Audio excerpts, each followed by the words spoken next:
The air in the thistle and brass was thick with the ghosts of spilled beer and desperation. It was a Tuesday night, the kind of damp, weary evening in Port Magellan, where the fog rolled in off the harbor and clung to everything, making the world feel small and suffocating. That feeling was currently concentrated in this back room, where the 20 or so tenants of the Garnet Lofts were gathered around sticky tables. Listening to a man in a suit 2 sizes too small explain why our lives were about to get more expensive.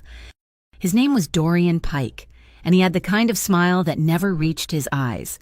He represented the new building management, a faceless entity called Kestrel Row Properties. The document he'd slid in front of each of us was a single sheet of cheap paper, an addendum to our leases demanding a mandatory security fee. The fee was exorbitant, a gut punch to people like me who were already counting pennies to make rent. I was a literature teaching assistant at the local community college, which was a nice way of saying I was professionally broke. My life was a patchwork of grading essays, tutoring and working late shifts at a food truck, all to keep my head above the perpetually rising tide of Port Magellan's cost of living.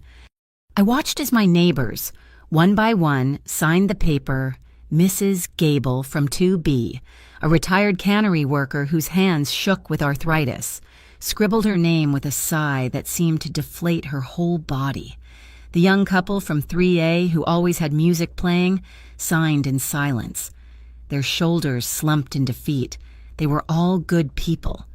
Dock workers, nurses, artists, and they were all trapped. Pike's 2 associates, bulky men who looked like they'd been carved from concrete, stood by the door, their presence a silent, effective form of persuasion. They weren't just collecting signatures, they were harvesting compliance. When the clipboard reached my table, I pushed it back. No, I said.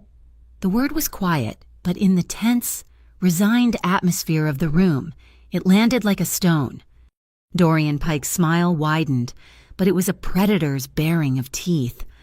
"I'm sorry, Miss Calder, I don't think I heard you correctly." I said no, I repeated, my voice a little stronger this time. I could feel the eyes of my neighbors on me, a mixture of fear and a desperate, flickering hope. "This fee is not in my original lease agreement. It's unreasonable and, I suspect, not entirely legal." A low chuckle started from one of the concrete bookends by the door. Then the other joined in. Soon, Pike himself was laughing, a wheezing, unpleasant sound that made my skin crawl. It was a chorus of derision, a sound designed to shrink me, to make my stand feel foolish and small. "Not legal." Pike wiped a tear of manufactured mirth from his eye. "Honey, in this part of town, what's legal is what we say is legal. This is for your protection. The docks are getting rough." He leaned forward, his voice dropping to a conspiratorial whisper that carried through the entire room. "Sign the paper. Naya, be a good neighbor." My jaw tightened. "I'm not signing." The laughter stopped. The air crackled. Pike's facade of oily charm dissolved, revealing the raw threat beneath. "You live in that little attic apartment, right? The one with all the books. It would be a shame if you had to find a new place to live on such short notice. An even bigger shame if some of your things disappeared during the move." Fear, cold and sharp, pricked at me. He was talking about my home, the only place that had ever felt safe. He was talking about my books, my father's old desk, the few precious things I had left. The injustice of it was a physical thing, a hot coal in my stomach. I opened my mouth to say something, anything, though I knew it was useless. But before I could speak, a sound cut through the tension. A soft, yet impossibly heavy, thud. From the dimmest corner of the room, a man I hadn't noticed before had moved forward. He was seated at a small table, a glass of amber liquid untouched before him. He wore a tailored charcoal suit that probably cost more than my car, and he moved with an unnerving stillness, as if the world arranged itself around him. He hadn't said a word, but he had just placed a gun on the table. It wasn't a modern polymer pistol. It was an M1911, a classic, its blued steel finish gleaming under the pub's low light. He didn't point it at anyone. He didn't brandish it. He simply set it down between his glass and the salt shaker, a gesture as casual as putting down a pen. It was a punctuation mark, a full stop. The entire room went silent. Even the buzzing of the faulty overhead lights seemed to hold its breath. Pike and his men froze, their smirks wiped clean from their faces. Every eye in the room was fixed on that piece of polished metal.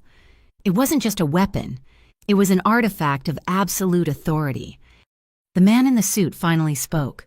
His voice was calm, a low baritone that didn't need to be raised to command attention.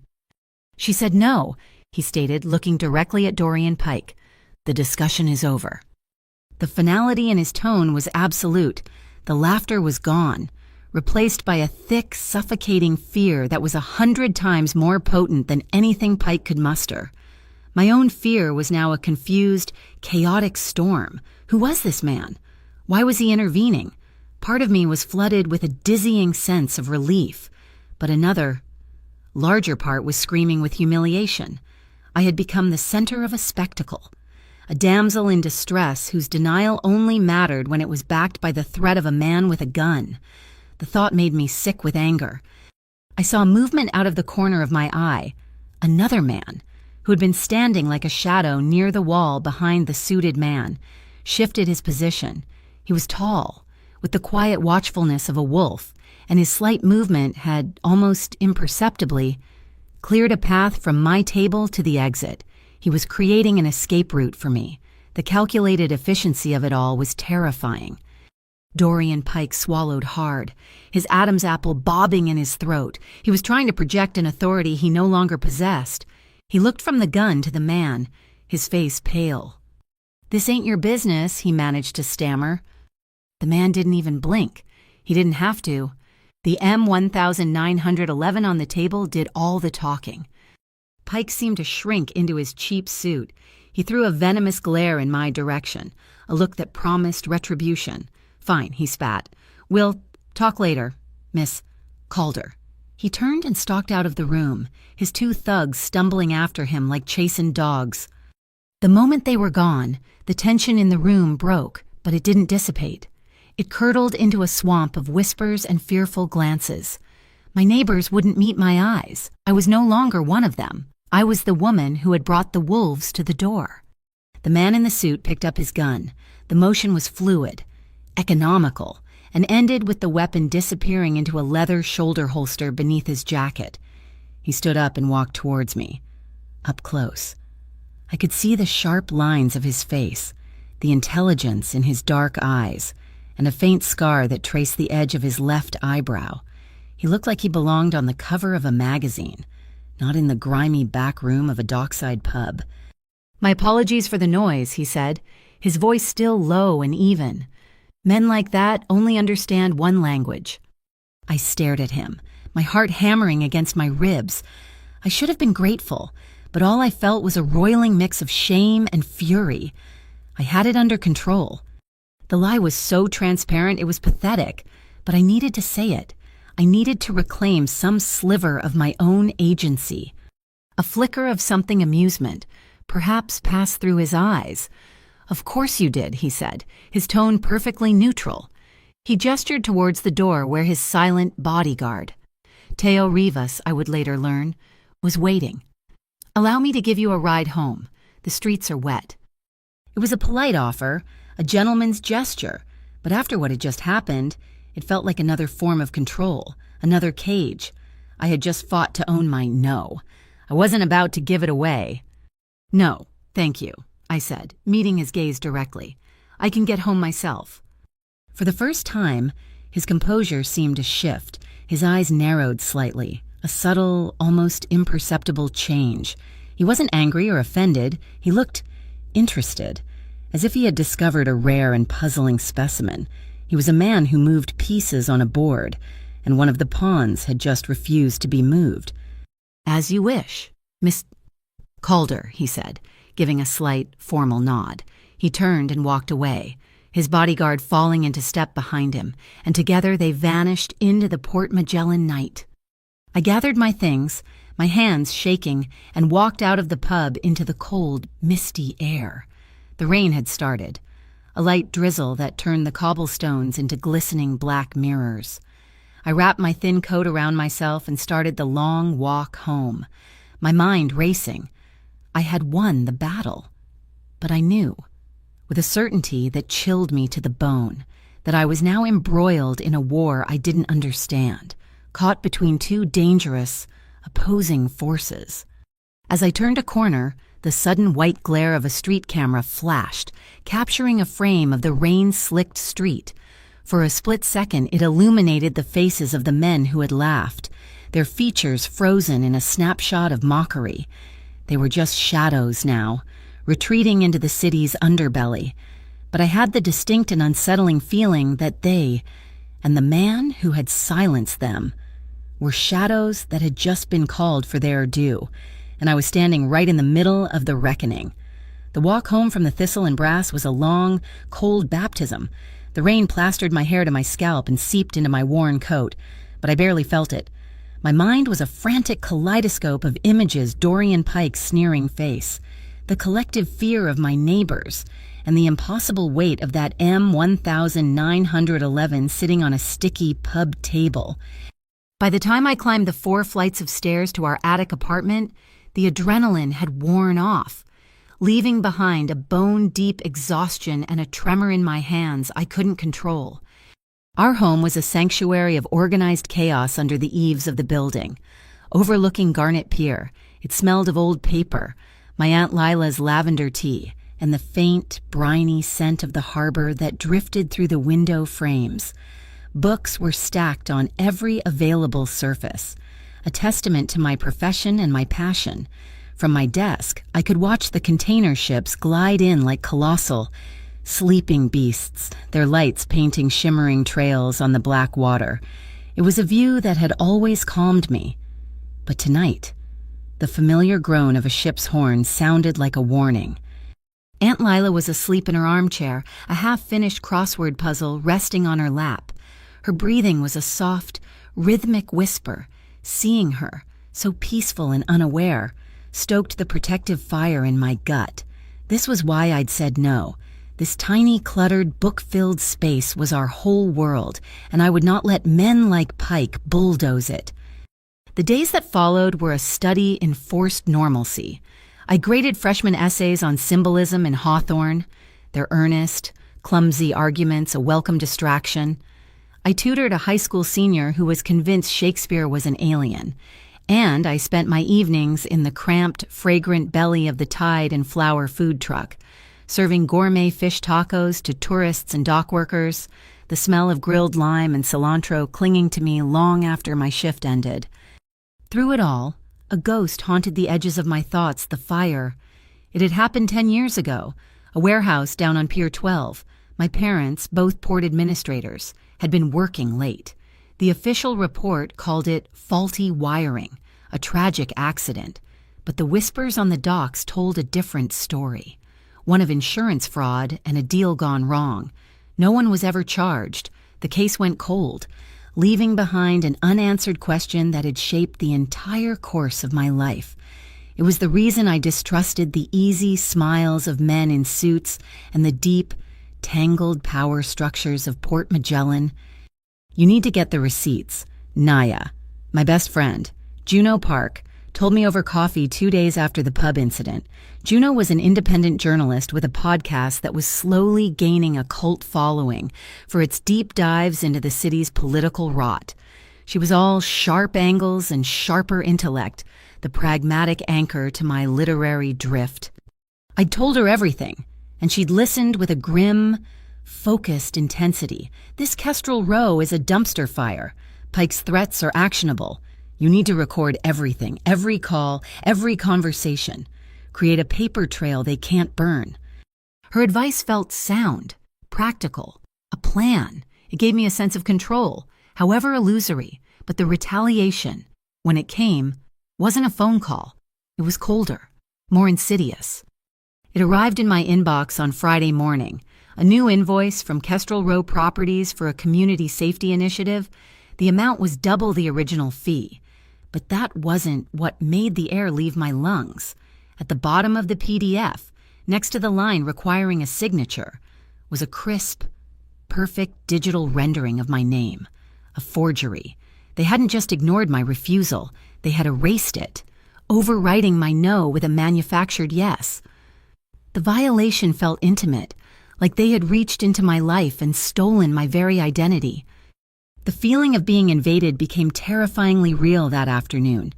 I came home from campus to find my apartment door slightly ajar. My heart seized. I pushed it open, calling out for Aunt Lila, but the apartment was empty. She was at her weekly book club. I stepped inside, my senses on high alert. Nothing seemed obviously broken or stolen. The television was there. Lila's silver locket was on her dresser, but the stillness was wrong. It was the quiet of a space that had been disturbed. I walked into my small bedroom, and that's when I saw it. My desk chair was pulled out at an odd angle. A stack of books on the floor next to it had been knocked over, and on the desk itself, next to my laptop, was the one thing of real value I kept there, my father's old external hard drive. It was a small, silver rectangle, an obsolete piece of tech I clung to for sentimental reasons. It held his old work files, family photos, a digital ghost of the man I'd lost. It had been moved. I knew its position on my desk to the millimeter. It was my constant silent companion while I worked. Now, it was shifted 2 inches to the left, turned at a slight angle. The lock on my door hadn't been smashed. I checked it and found tiny, precise scratches around the keyhole. This was a professional entry, quiet and specific. They hadn't been looking for valuables. They had been looking for something on that drive. My hand started to shake again. I picked up my phone to call Juno, but a notification lit up the screen. An encrypted text from an unknown number. "They aren't bluffing. I'm watching." The message was unsigned, but I knew, with absolute certainty, who it was from. Cassian Voss, the man from the pub. The words were a cold knot in my stomach, a threat and a promise all in one. My finger hovered over the delete button, my thumb trembling. I hated him. I hated his intrusion, his assumption that I needed his brand of dark protection. But I didn't delete it. I couldn't. The feeling of being watched became a physical presence over the next few days. I'd catch a glimpse of a dark sedan parked down the street. Once, I saw the tall, watchful man, Teo, standing across from the food truck, his gaze sweeping the crowd. I was being babysat by the Mafia. The thought was so absurd, so far removed from my life of grading papers and selling tacos, that I might have laughed if I wasn't so terrified. That feeling of defiance, of being cornered, followed me into the classroom. My lecture for the week was on Herman Melville's Bartleby, the Scrivener. As I stood before my students, I heard my own voice explaining the profound power of Bartleby's passive resistance. His mantra, "I would prefer not to," is not a sign of weakness, I explained, the words tasting sharp and real on my tongue. It is a radical act of self-preservation. It is the quiet, unshakable refusal of a powerless individual to participate in a system he finds meaningless or unjust. He draws a line, not with a sword, but with a word. He's asserting that his own integrity is not for sale. I paused, my own situation pressing in on me, making it hard to breathe. I was Bartleby. They were demanding I sign, that I comply, and my entire being was screaming. I would prefer not to.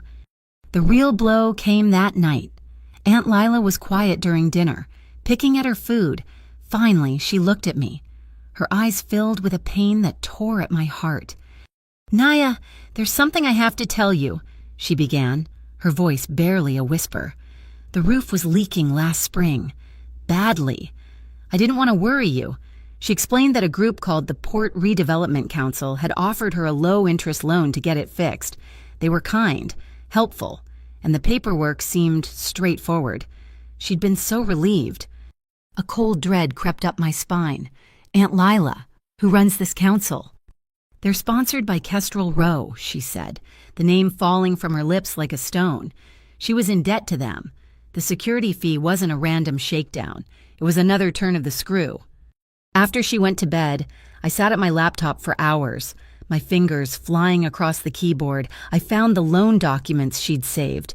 The loan was approved through a bank I'd never heard of, Obsidian Savings Cooperative, and the legal name listed on the agreement, the co-signer for my aunt's debt, was Calder L., a designation they could only have gotten from my forged signature on that fraudulent safety fee invoice. It was a web, and they were pulling us deeper into the center. I called Juno, my voice tight with a mixture of panic and rage. While I searched my emails, she did what she did best. She dug. An hour later, she called back. "I've got something," she said, her voice electric. "The Port Redevelopment Council is a shell. The money for these community loans is being funneled from a real estate trust, which in turn gets its funding from a holding company called Northgate Wares. They're buying up debt, forcing people out and using it all as leverage. This isn't just about fees. Naya, they're trying to swallow the entire waterfront." The pieces clicked into place, forming a picture of such cold, calculated greed that it was breathtaking. They weren't just bullies. They were architects of ruin, using contracts and front companies as their weapons. I hung up the phone and stared out the window at the dark expanse of the harbor. The lights of the pier glittered, a fragile promise in the overwhelming dark. They had taken my parents. They had tried to take my home, my name, and my aunt's security. They thought because I was a woman who lived in an attic full of books, I was weak. They thought I would break. I would not be silent. I opened a new document on my laptop. The cursor blinked on the blank white page. My hands were steady now. The fear was still there, a cold stone in my gut, but it had been joined by a hard, clear resolve. I typed a title, "Things That Are Not for Sale." And then I began to write my list. The invitation came not as a call or a text, but as a small, cream-colored card slipped under my door, embossed with a single, stylized V. It simply read, "The Vesper Room, 9 p.m. Please." There was no address, only a small, hand-drawn map on the back, a schematic of alleyways behind a row of derelict shops on the city's forgotten west side. It was a summons, cloaked in the politeness of a request. There was no question who it was from. Juno was vehemently against it. "This is how people end up as plot points in my podcast. Naya, don't go. It's a trap." "It's the only move I have left," I argued, my voice strained. "Kestrel Row has already trapped me. They've stolen my signature and tied my aunt to them. At least this is a different predator." The Vesper Room was hidden, as promised, behind a dusty, forgotten bookstore called The Final Chapter. Teo, Cassian's silent guardian, was waiting in the alley. And he didn't speak, only nodded once and led me to a heavy oak door that looked like it hadn't been opened in a century. It swung inward without a sound, revealing not a bar, but a library. Bookshelves soared to a stamped tin ceiling, the air thick with the scent of aging paper and leather. A spiral staircase descended into the amber glow of the speakeasy below. Cassian Voss was waiting at a secluded booth, the dark wood swallowing the light around him. He stood as I approached, a gesture of old-world courtesy that felt jarringly out of place. He wasn't armed, or at least, not visibly. The tension between us was a palpable thing, a third presence at the table. "Thank you for coming, Miss Calder," he said, his voice as smooth and dark as the whiskey in his glass. "I'm here because your rivals forged my signature on a legal document and are using it to leverage my aunt," I replied. My tone clipped. "I wasn't there for pleasantries. I'm assuming you know that." He gestured for me to sit. "I do. And I'm offering a solution." He slid a business card across the table. "It belonged to a lawyer, one of the city's best and most expensive. My legal team will file an injunction tomorrow morning. We'll challenge the validity of the security fee and the loan agreement. They will represent you and your aunt, pro bono." I stared at the card, then back at him. Why? Kestrel Row is a cancer, and their leader, Dorian Pike, is a particularly aggressive tumor, he said, his voice devoid of emotion. My organization, the Voss Syndicate, is in a period of transition.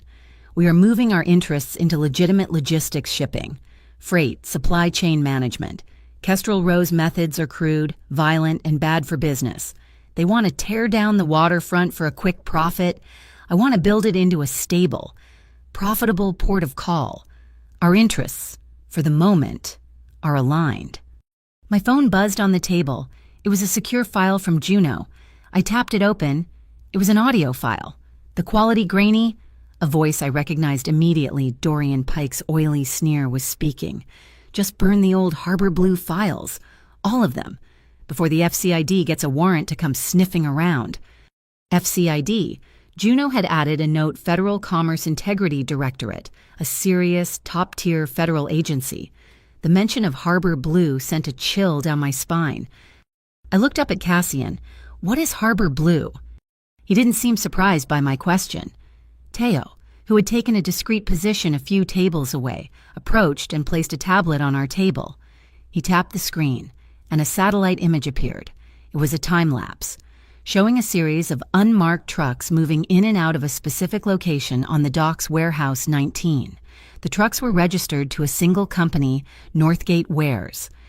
Harbor Blue was a shipping manifest designation, Cassian explained, his eyes fixed on the screen. A ghost ledger. Kestrel Row has been using Northgate to swap high-value cargo for contraband for years. Right under the Port Authority's nose. Your parents were good at their jobs. Miss Calder. Too good. They started noticing discrepancies that couldn't be explained away. The room suddenly felt cold, the air thin. Are you telling me Kestrel Row was responsible for the fire? I'm telling you the fire that killed your parents conveniently destroyed the records for Warehouse 19 for that fiscal year, he said carefully. The Voss Syndicate had no part in it. It was not our territory, and it was not our way. We have rules. I laughed, a bitter, humorless sound. Rules you put a gun on a table to win an argument. And yet, no one was harmed, he countered, his gaze steady. Pike would have had you thrown into the street. There is a difference between the threat of force to establish order and the use of violence for personal gain. That is the boundary. Kestrel Row doesn't have one. He leaned forward slightly. I'm still a criminal. Miss Calder. I won't lie to you about that. But my survival, and the future of my organization, depends on a city that functions. Pike's greed will burn the entire port to the ground, and I will not allow that to happen. His frankness was disarming. He wasn't trying to pretend he was a hero. He was a businessman protecting his interests, and for now, I was an asset in that endeavor. He gestured to Teo, who swiped the tablet to a new image. It was a photograph of a graffiti mural on a wall in Tanglewood Heights, a neglected neighborhood overlooking the industrial district. The art was stunning. A massive, photorealistic painting of a moth with intricate patterns on its wings. This appeared 3 days ago. Cassian said, the artist is a ghost, goes by the name Moth Gray. They're known for embedding information in their work. Look at the dust patterns on the wings. He zoomed in, barely visible, stenciled in a faint, iridescent paint that was almost invisible, was a string of numbers and letters. We believe these are coordinates. Drop points, server locations, a map of their transactions. My blood ran cold. I thought of the one thing the intruder in my apartment had disturbed, my father's hard drive. I think I know what it connects to. I explained about the break-in, the professional entry, the single item that had been moved, the hard drive I'd kept more for love than for any practical purpose. Cassian listened intently. May I see it? It was a risk. A monumental leap of faith, but listening to Pike's voice on that recording, seeing the trucks on the satellite feed, I knew I was long past the point of safe choices. I pulled the small silver drive from my bag and placed it on the table between us. Cassian didn't touch it. I have a specialist, he said, Ari Beaumont, one of the best gray hat hackers on the West Coast. She can break the encryption. No, I said immediately, my hand instinctively covering the drive. No one takes this. No one copies it. This was my father's legacy, his life's work. It was all I had left. The idea of some stranger picking it apart in a dark room was unbearable. If she's going to work on it, she does it right here, in front of me, on my laptop. No network connection and any personal data, anything unrelated to this, is mine to keep or delete. The final say on what we do with what we find belongs to me. I expected him to argue, to push back. Instead, he just nodded. Your terms are acceptable. He made a call, his voice low and brief. Ari is on her way. While we waited, Juno texted again. Be careful. A source on the force told me Pike's people have put your name on an internal disruptor list. They're actively targeting you now. The message was a jolt of fear, but it was too late to turn back. We were already in motion. Ari Beaumont was nothing like I expected. She was young, with neon pink hair and a laptop covered in anarchist stickers. She moved with a twitchy, caffeinated energy, her fingers flying across my keyboard with an artist's familiarity. She worked in silence, her brow furrowed in concentration. After 20 minutes, that felt like an eternity. A single folder appeared on my screen. It was labeled Harbor Blue. That's it, Ari said, leaning back. It's a nested encryption, a real piece of work. Looks like it's keyed to a dynamic data set, a location. The mural, Cassian said, his voice a low hum of realization. He looked at me. Your father's files and Mothgray's map are two halves of the same key. We have to go to Warehouse 19. We have to be there, on site, to unlock the rest of this. The plan formed with a terrifying, inexorable logic. We would go the next night, a small team, infiltrate the warehouse, access their local server, and use the coordinates from the mural to unlock my father's final message. As Ari packed her gear, Cassian turned to me. He produced a small velvet box. Inside, nestled on a bed of black satin, was a simple silver necklace. The pendant was a tiny, polished silver leaf, elegant and unassuming. This is for you, he said. There's a pressure-activated alarm inside. If you are ever in immediate danger, squeeze it, hard. Teo or one of my men will be there in minutes. I stared at it. It was beautiful. And it was a chain, a link to his world, his methods. He seemed to read my thoughts. Don't think of it as a leash. Miss Calder, he said softly. Think of it as a handrail in a high wind. I let him fasten it around my neck. The metal was cool against my skin. It felt impossibly heavy. The secret door to the library hissed shut behind me. The sound, ceiling are packed. As I stepped back out into the damp Port Magellan alley, I felt a fragile, fleeting connection to the man I'd left in the amber glow below.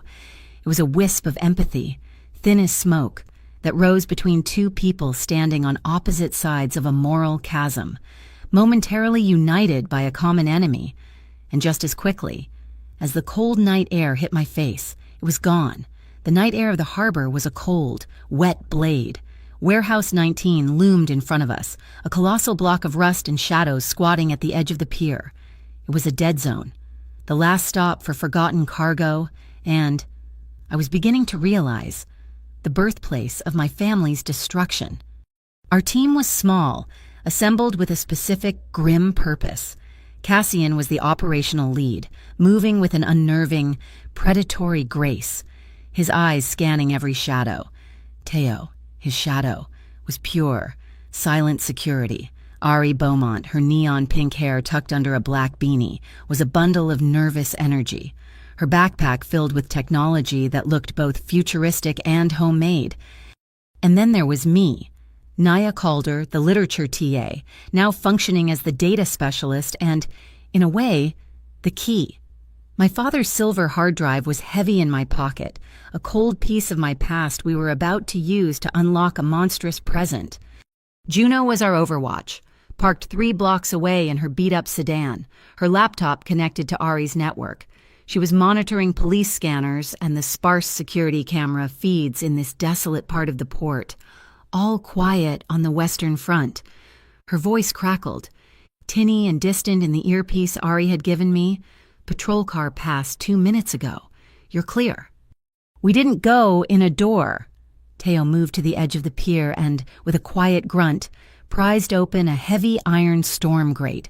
The smell that rose from the darkness was immediate and overwhelming low tide, creosote, and decay. "This is the old saltwater intake for the fire suppression system," Cassian murmured, his voice close to my ear. "It runs under the main loading bay."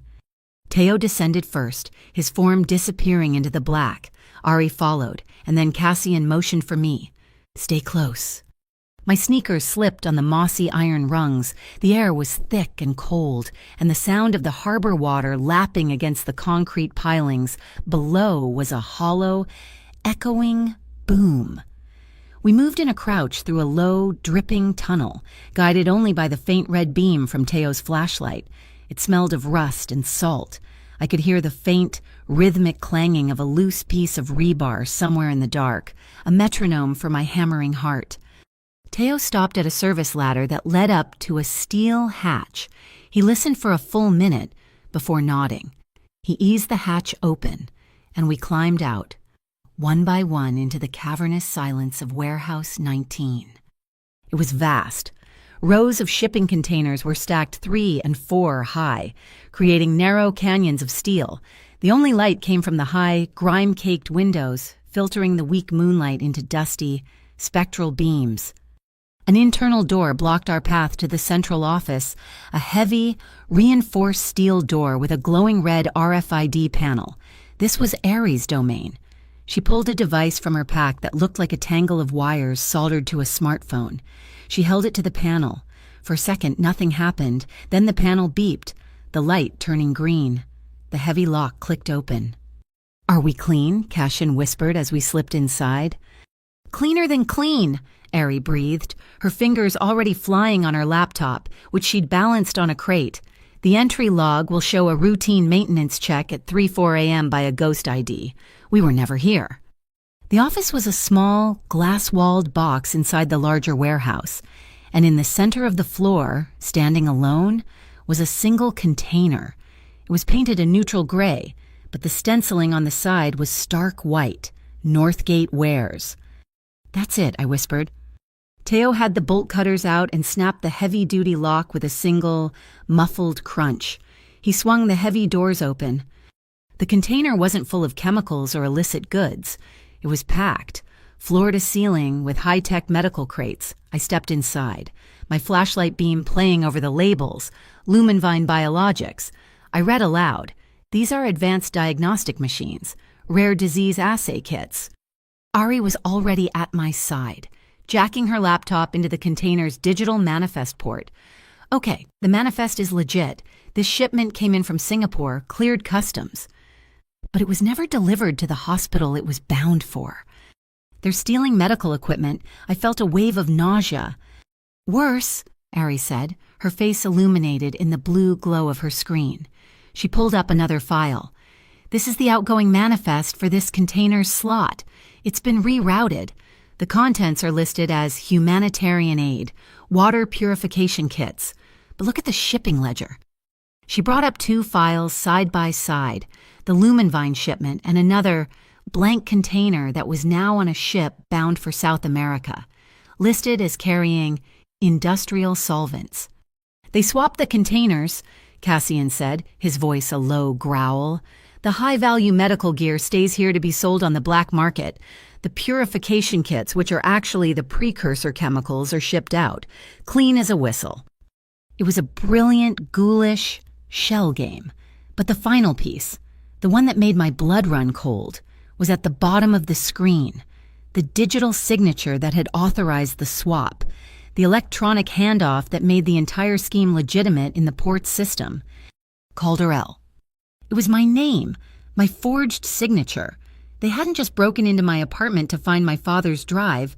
They'd broken in to see if I had it, to see if I was a threat. They were using my stolen identity, my good name, to make me a phantom accomplice in their operation.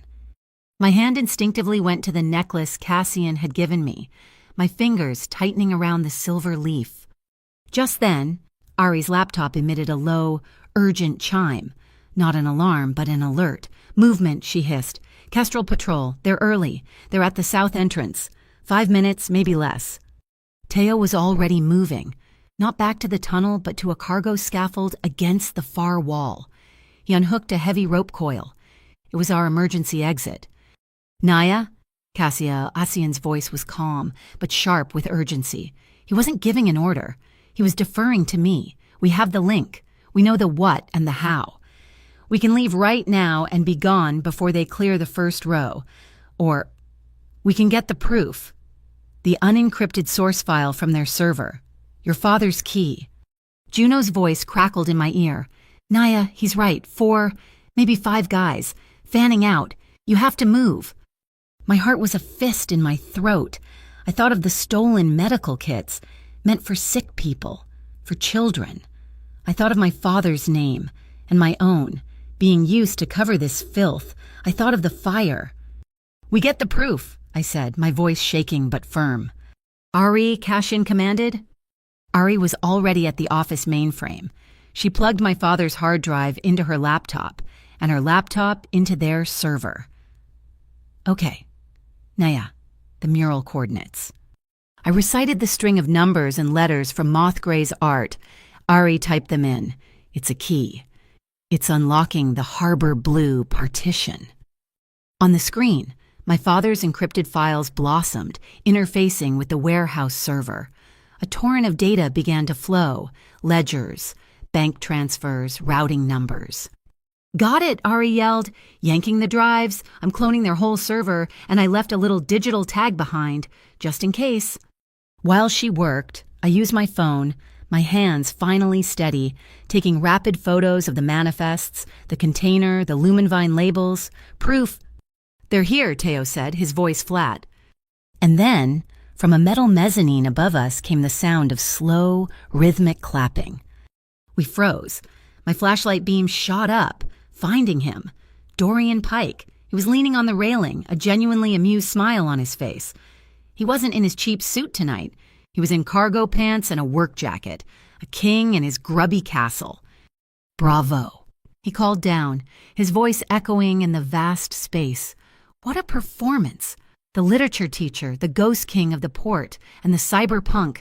You should have just asked for a tour. Miss Calder, I'd have been happy to show you the family business. Cassian moved instantly, shoving me behind his body. He was a solid wall of muscle and tailored wool. Pike. Pike sneered. Voss, you're supposed to be legitimate now. This is beneath you. Isn't it slumming it with the bottom feeders? He then fixed his gaze on me, and the amusement vanished, replaced by a cold, reptilian hate. You're just like your old man. You know that couldn't leave well enough alone, always digging into things that didn't concern him. What did you do to him? I yelled, my voice cracking. Pike laughed, a harsh, ugly sound. He loved his little Harbor Blue protocols. Didn't he thought he was so smart, creating a ghost ledger they couldn't trace? He shook his head in mock pity. He never understood the script. He never understood the last act. What script? Cassian's voice was dangerously low.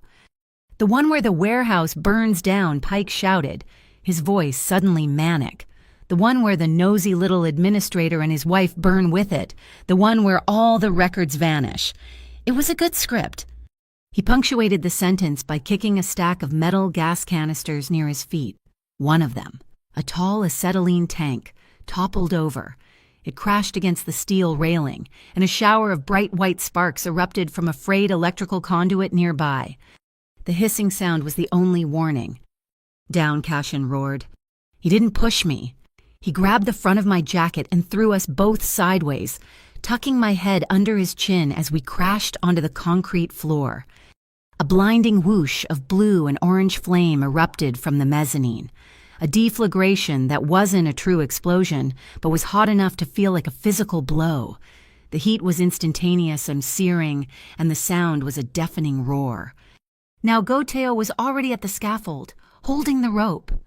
Ari scrambled up. Cassian was on his feet, Alarn hauling me up with one arm. Move, Naya, go. He shoved me toward the scaffold ladder. Teo grabbed my hand and pulled me up. Cassian was right behind me. We climbed into the rafters. ran along a catwalk, and dropped down through a roof access hatch onto a lower adjoining roof. We didn't stop running until we were 3 blocks away, tumbling into the back of Juno's waiting sedan. She sped off, her tires squealing on the wet asphalt. I leaned back against the seat, my lungs heaving, pulling in the blessed, cold night air. But underneath the smell of the sea, another scent clung to me. Scorched paint, burning chemicals, burning plastic. It was the smell from my nightmares, the smell that had haunted me for 10 years, the smell of the fire that had taken my parents. Pike's laughter was still echoing in my head. This wasn't about a fee anymore. It wasn't about a signature. It was a reckoning. This was the promise my father died for, and it was the one I would live to finish. Juno drove, her knuckles white on the steering wheel, her eyes darting between the road and the rearview mirror. Ori was a silent, vibrating ball of tension in the passenger seat. Her laptop clutched to her chest. I was in the back, beside Cassian. Teo's black sedan followed us like a hearse, a constant, dark shadow. I couldn't get the smell out of my nose. Scorched paint, melted plastic, and something else. Something acrid and chemical that clung to my hair and my coat. It was the smell of my nightmares, the sensory ghost that had haunted me for a decade. And now, thanks to Dorian Pike, it was real again. We didn't go to my apartment. We didn't go to the Vesper room. Juno drove for 30 minutes, taking a baffling series of turns, until she pulled into the subterranean garage of a sterile, anonymous glass high-rise. The sign in the lobby simply read, "The Malachite." The safe house was a corner apartment on the 30th floor, a world of beige carpets, generic art, and floor-to-ceiling windows that looked out over a city I no longer recognized. It was clean, cold, and utterly impersonal. Juno and Ari immediately gravitated to the dining room table, setting up a digital command center, their muttered techno-jargon a low, anxious hum. Teo took up a position by the door, a silent sentinel. Cassian stood at the window, his back to me, looking down at the glittering sprawl of Port Magellan. The adrenaline from the escape was draining away, leaving a raw, hollow space inside me. It was in that space that Pike's words began to echo, the one where the warehouse burns down, the one where the nosy little administrator and his wife burn with it. He laughed, I said, my voice barely a whisper. The words stopped Cassian. He turned, his face an unreadable mask in the dim light. He laughed about it. He called it a good script. He said he said they burned. My hands were shaking, and I balled them into fists. You knew it was him. You said the fire conveniently destroyed the records. You knew, and you let me walk in there. I suspected, Cassian said, his voice level, but with a new, hard edge.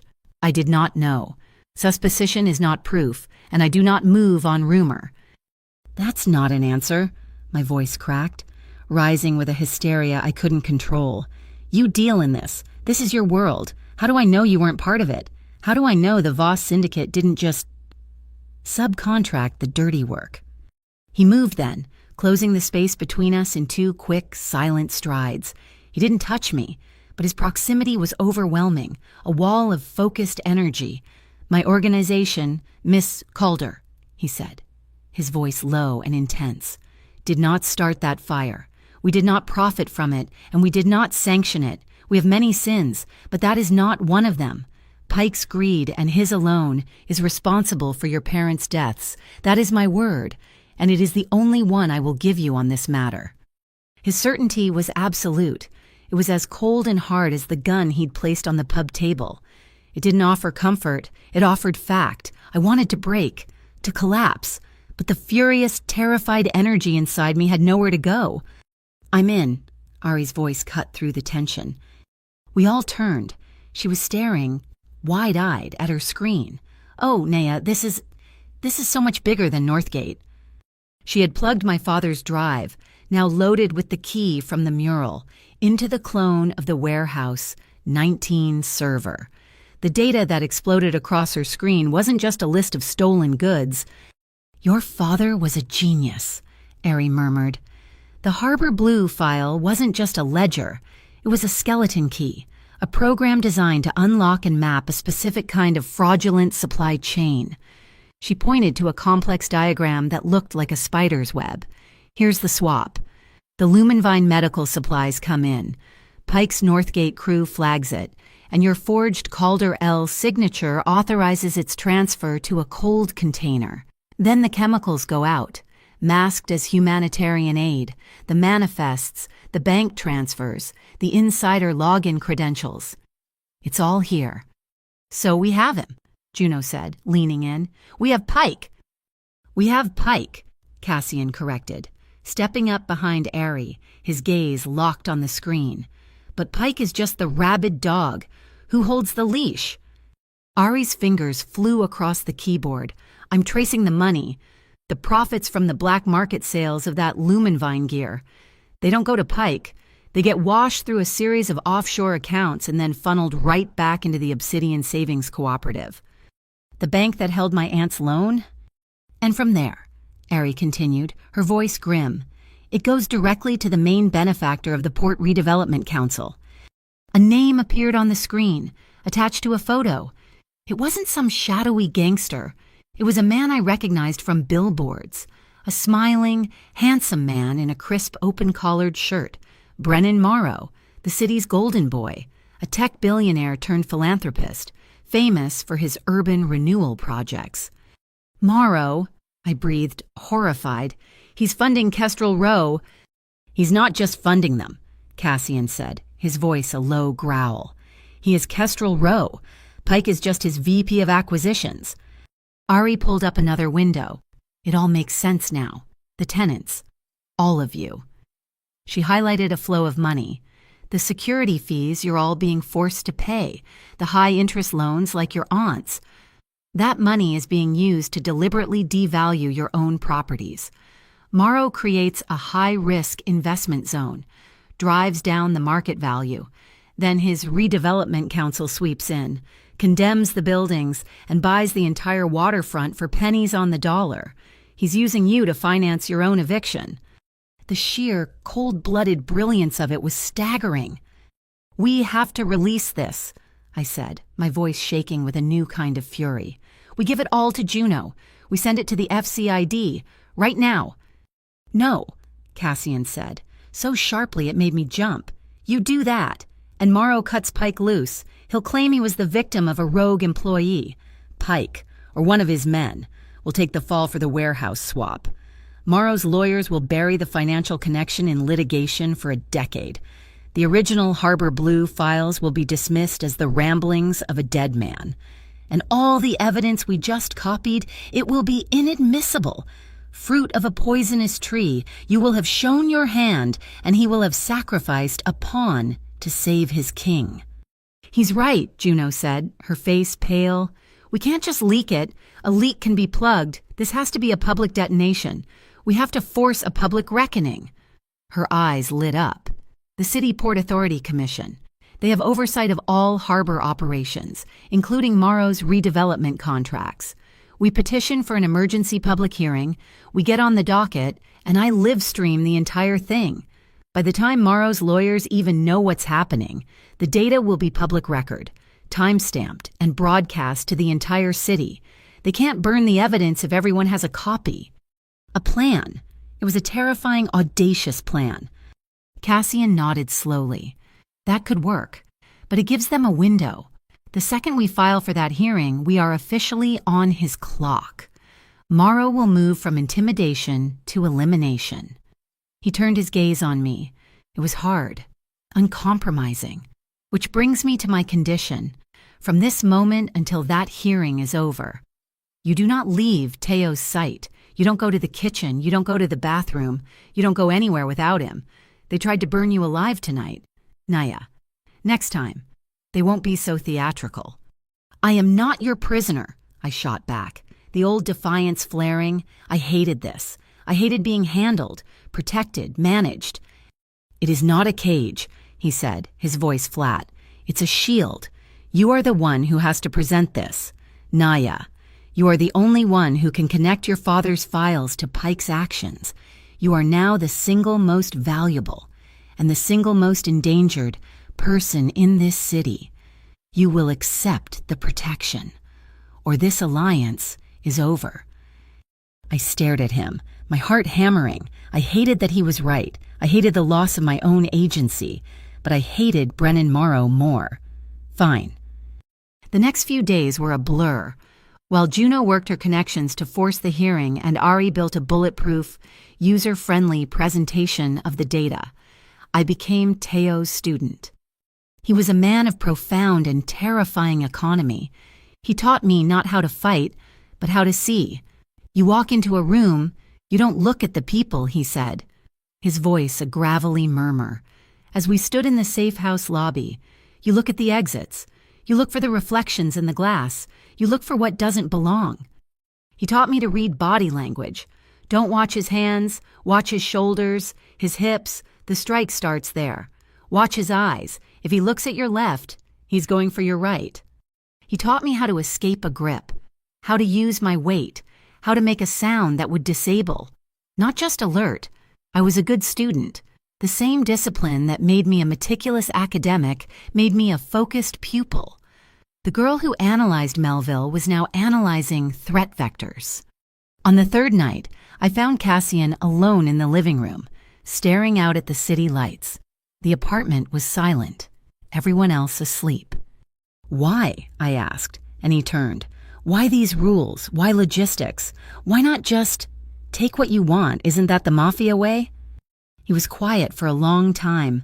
"My father's world had no lines," he said, his voice softer than I'd ever heard it. "He built an empire on chaos, and it consumed him.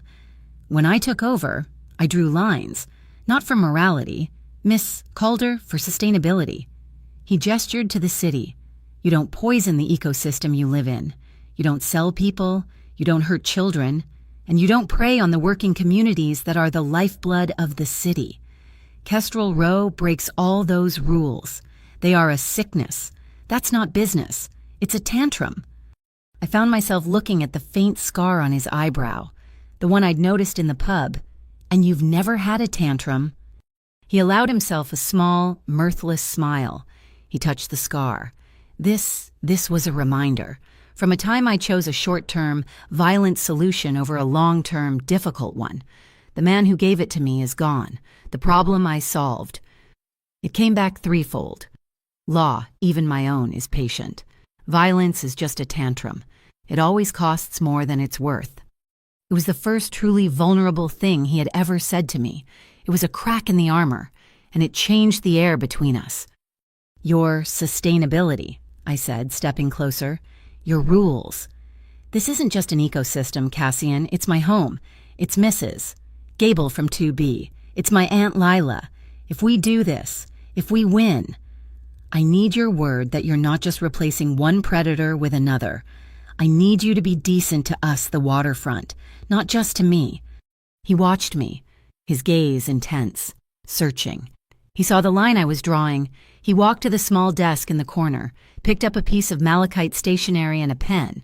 He wrote for a moment, his handwriting a strong, clean script. He held it out to me. "The Voss Syndicate will not pursue any claim or holding on the Garnet Lofts or associated residential properties. We will fund the legal trust to restore the tenants' leases to their original standing. We will protect the waterfront." He had signed it. Cassian Voss. I took the paper. The weight of it was immense. I went to my bag, where I had carefully placed my father's silver hard drive. I folded the heavy cream paper and put it in the case, right next to the drive. One man's legacy, the other man's promise.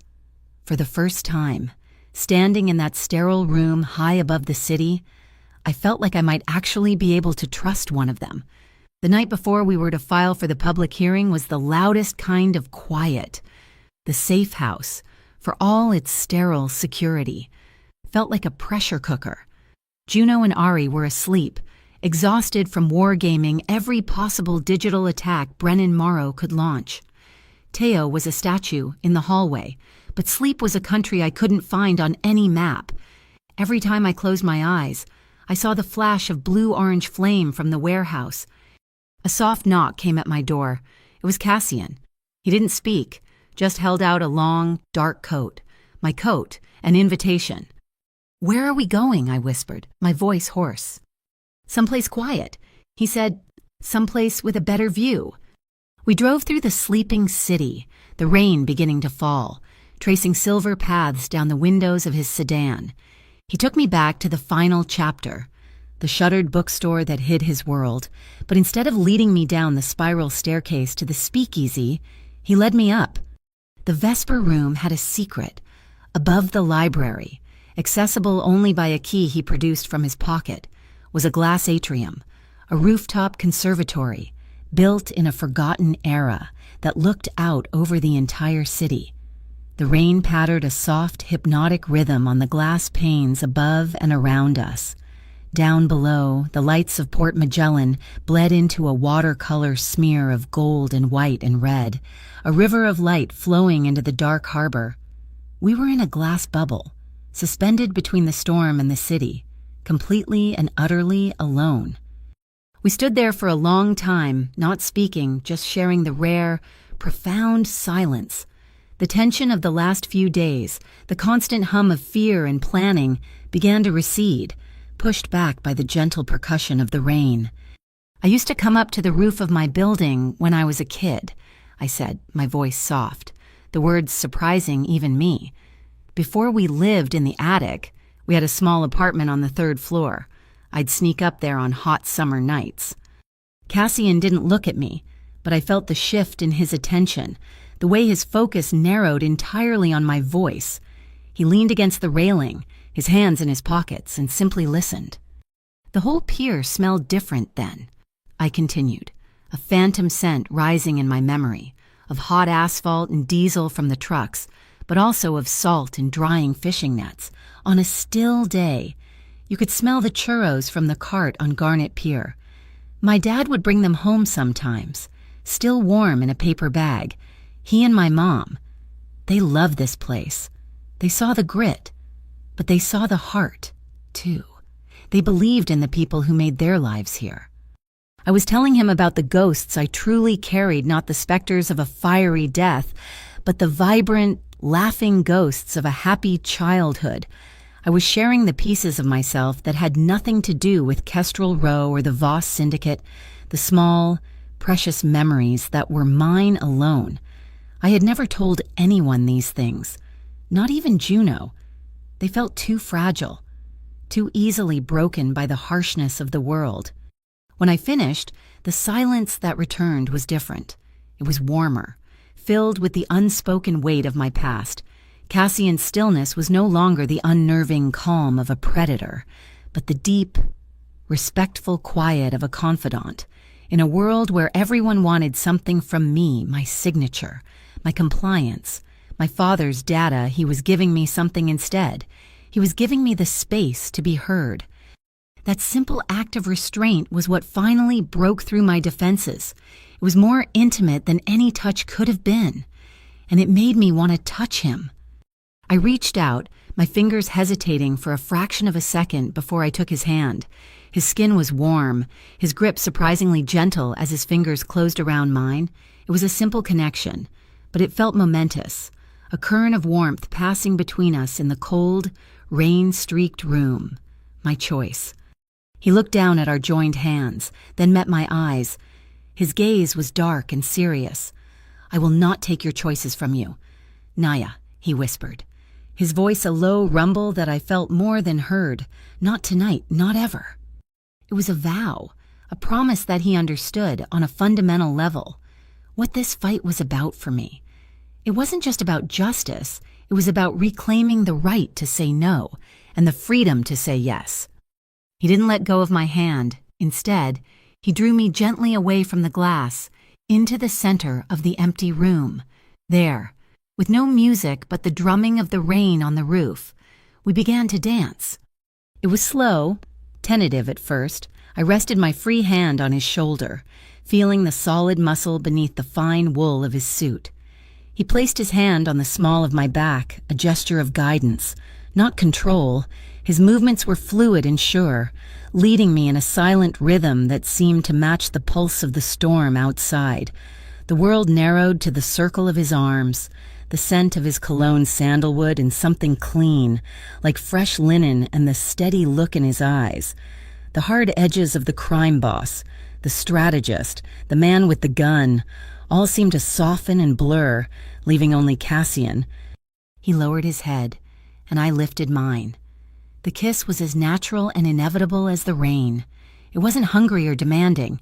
It was a slow, deep exploration, a question and an answer all at once. I felt the warmth of his lips, the softest whisper of a sigh that passed between us. My heart, which had been a frantic drum for days, slowed to a heavy, resonant beat.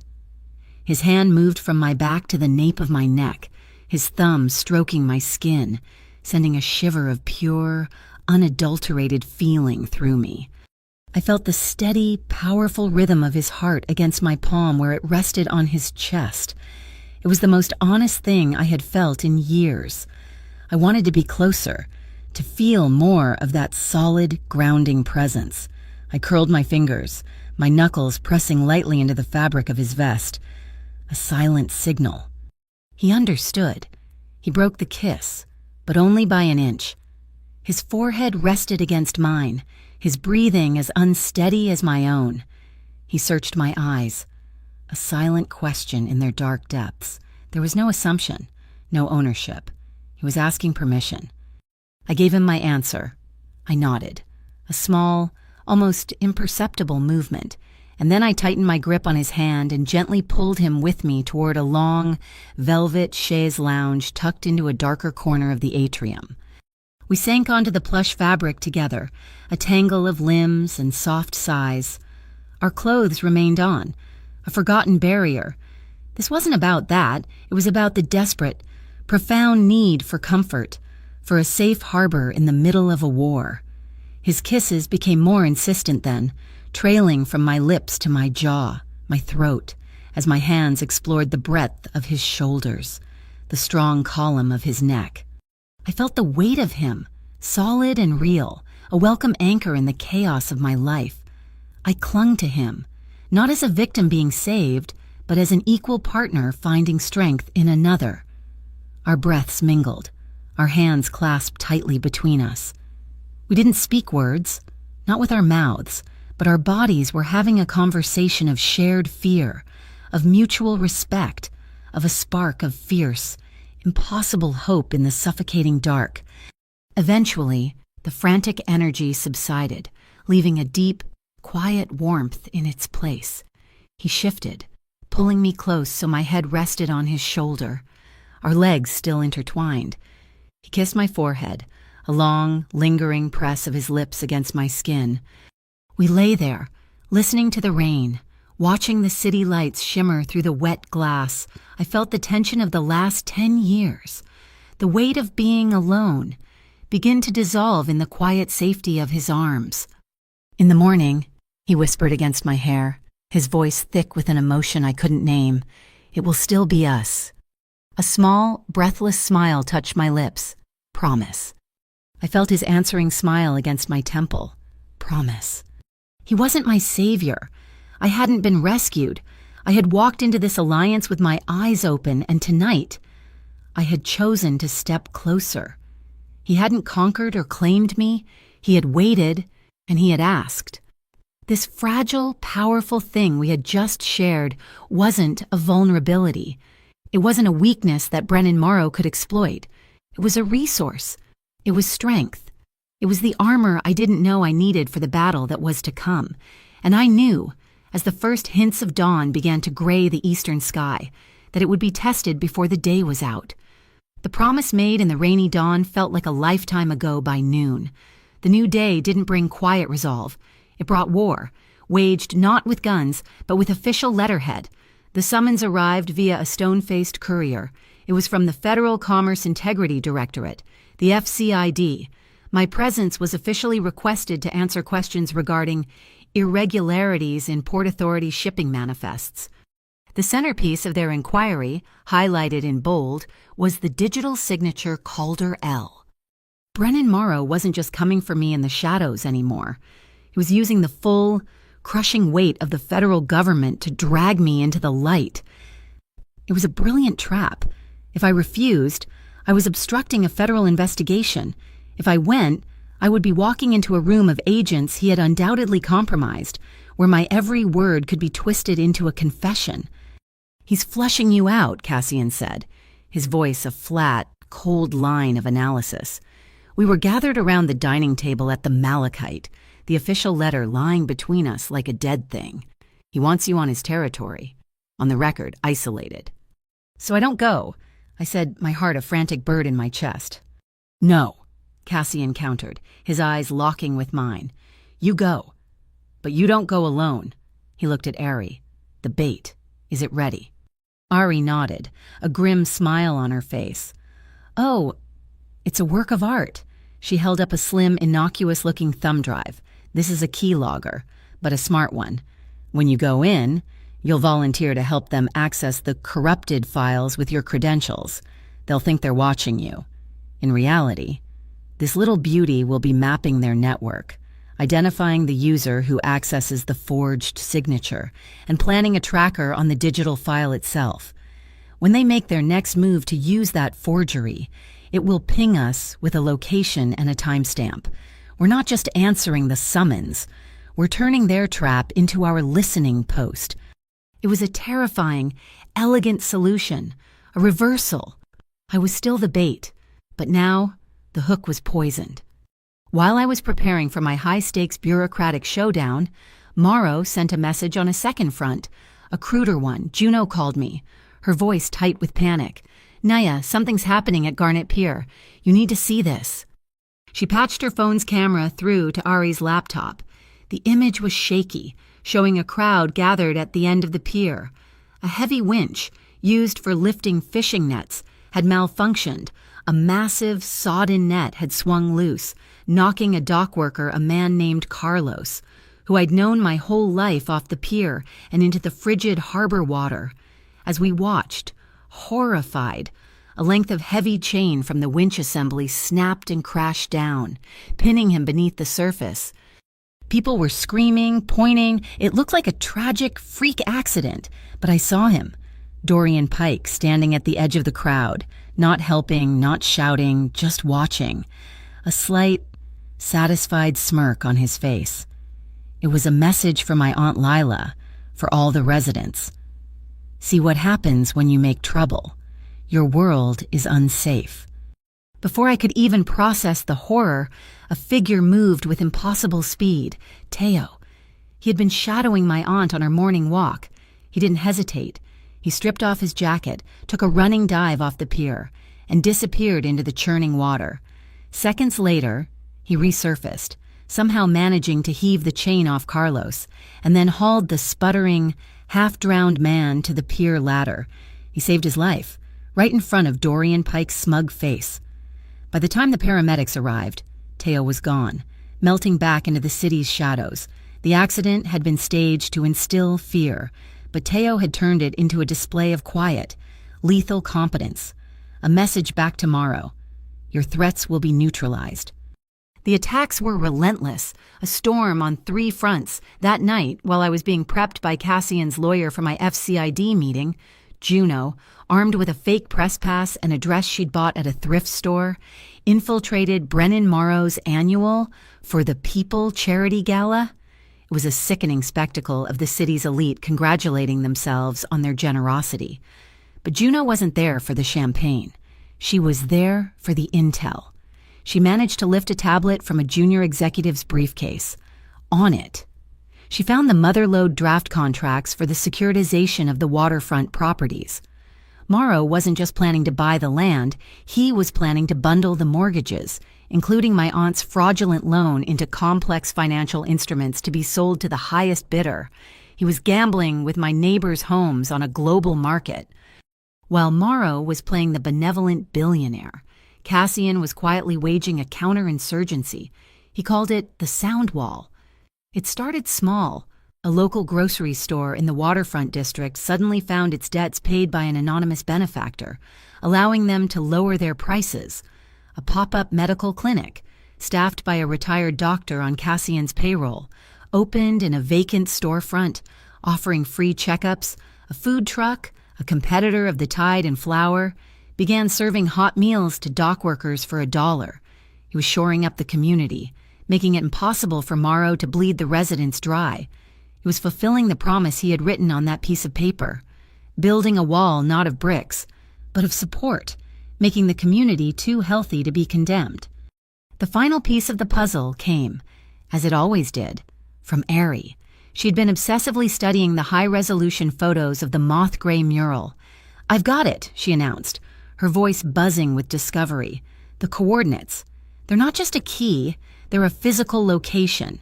An old fiber-optic cabling tunnel that runs directly under Warehouse 19. It was decommissioned 15 years ago. If you wanted to run a shadow server, a ghost in the machine completely isolated from the main port network, that's where you'd put it. We knew what we had to do. We had to go back. The entrance to the tunnel was a manhole in a weed-choked alley a quarter-mile from the warehouse. This time, I was different. The raw, reactive fear had been replaced by a cold, sharp focus. Teo's lessons echoed in my mind. I noted the two means of egress from the alley. I watched the reflections in a grimy puddle. As I descended into the darkness, my hand was steady on the flashlight. I was no longer being led into danger. I was walking toward a target. The air was stagnant, thick with the dust of decades and the smell of ozone from the decaying cables. Glassine insulation crunched under our boots. Rats scurried in the periphery of our light beams. It was a tomb of forgotten technology. Ari led us, her device beeping softly. We followed a thick conduit of bundled cables to a small, concrete side room, and there it was, a single server rack, humming softly, its blinking green lights an obscene pulse of life in the dead tunnel. "Hello, beautiful," Ari whispered. She jacked in. The data from my father's drive, the clone of the warehouse server, and now this ghost server, all began to sync. It was the final, undeniable link. The server log was a meticulous record of every swapped container, every falsified manifest, every dirty dollar. It was a direct, irrefutable chain of command that started with a low-level thug in an orange vest and ended with a single name, Brennan Morrow. Just as the last of the data was being copied, a high-pitched alarm shrieked from Ari's laptop, a silent tripwire on the server rack. "They know we're here," she hissed, yanking the cables, "and they're coming." We heard them before we saw them, the heavy thud of boots from both ends of the tunnel. We were caught. "Orange vests," Teo said, his voice flat. He looked at Cassian. "2 teams, 4 men each. I'll take the west corridor. You get them out east." He didn't wait for an answer. He turned and ran toward the sound of the approaching footsteps, a solid, unmoving object going to meet an unstoppable force. "Go," Cassian yelled, grabbing my arm. We ran, our footsteps echoing in the narrow space. The beams of their flashlights cut through the darkness behind us. I could hear the sounds of the fight, short, brutal grunts, the sickening thud of fists on flesh, Teo holding the line. We reached a ventilation shaft. Cassian produced a small, metallic disc from his pocket and threw it behind us. It didn't explode. It ruptured with a loud hiss, releasing a thick, white smoke that filled the tunnel instantly. It didn't smell like chemicals. It smelled like rosemary and sage, but it was acrid, disorienting, and made my eyes water uncontrollably. A non-lethal curtain, one of his rules made real. We scrambled up the shaft and emerged, coughing and gasping, into the blessed night air. We were safe. But the fight wasn't over. As we piled into Juno's car, her phone, which was streaming her podcast live, buzzed with a notification. A special guest had just called into her show to clear the air about the unfortunate disturbances at the port. It was Dorian Pike. "This tragic figure," Naya Calder, Pike was saying, his voice dripping with false sympathy, "is being manipulated by the criminal Cassian Voss. He's feeding her conspiracy theories, trying to use her family's tragedy to start a gang war for control of the docks." "Get me on," I said to Juno, my voice raw. She patched me through. "Mr. Pike," I said, my voice clear and steady, cutting him off. "This is Naya Calder. You say I'm being manipulated. Let's talk about facts. Let's talk about the digital manifest for Container 7A41, authorized by a signature, Calder L, that I never made. Let's talk about the specific inventory of Lumenvine Biologics equipment that was swapped inside that container. Let's talk about the ghost server running on the decommissioned fiber line under Warehouse 19. Do you want to talk about those facts, Mr. Pike? Or do you just want to keep telling stories?" There was a moment of stunned silence on the other end of the line. Then, a click. He had hung up. Juno looked at me, her eyes wide. "The live comments are exploding," she whispered. "They're not just listening. Naya, they're believing you." I looked out the window as we sped away. The wind had changed. The people of the waterfront had heard the truth. A small, clear bell rung in the middle of the storm, but I knew the storm itself. The full fury of Brennan Morrow had not yet begun to break. My victory on Juno's podcast was a fleeting, hollow thing. It lasted exactly 12 hours. The next morning, my phone rang. The number was blocked. But I knew, with a certainty that turned my blood to ice. Who was calling? "Naya Calder," a voice said. It wasn't Dorian Pike's gravelly sneer. This voice was smooth, cultured, and radiated a placid, unshakable confidence. It was the voice of a man who owned boardrooms and yachts. It was Brennan Morrow. "I do hope I'm not disturbing your morning." Teo, who had been standing across the room, was at my side in an instant, his eyes alert, questioning. I put the phone on speaker. "I'm listening," I said, my voice steadier than I felt. "I admire tenacity," Morrow continued, a faint, almost paternal amusement in his tone. "Truly, I do. It's an undervalued quality, but it must be properly directed. Your aunt, Lila, is it—" "She's enjoying a cup of tea at the moment, Darjeeling, I believe, at a lovely little cafe overlooking the marina. She seems to be enjoying it immensely." My heart stopped. He wasn't shouting, he wasn't threatening. He was describing a kidnapping as if it were a pleasant social outing. It was the most terrifying thing I had ever heard. "If you hurt her," I started, my voice trembling with rage. "Hurt her, my dear girl? Of course not." He chuckled softly. "We're just having a conversation about the importance of community and the foolishness of standing in the way of progress. I suggest you think about that. Your aunt will be home in an hour. Please, don't feel the need to involve the authorities. It would only complicate the conversation." He hung up. The silence in the room was a physical weight. I looked at Cassian, my eyes wide with a new, more profound level of fear. Pike was a dog who barked and bit. Morrow was the man who could have you killed with a polite phone call. Cassian didn't panic. He became unnervingly calm. He made a single call. "A new one went up an hour ago. Sapphire Wharf," he said. His voice clipped. "Find it." He was talking about Moth Gray.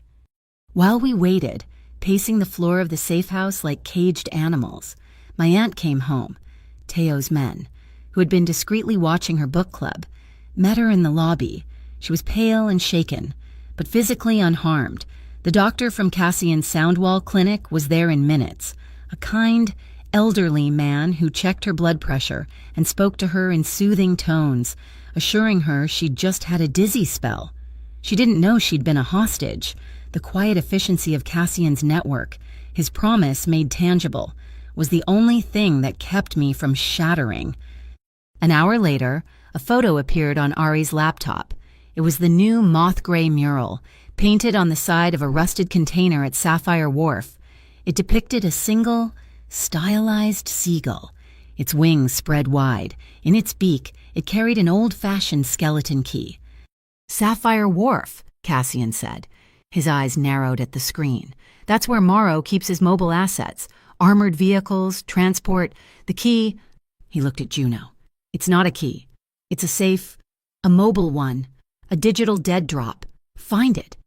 Juno, using her press credentials to get past the wharf's security, found it within the hour.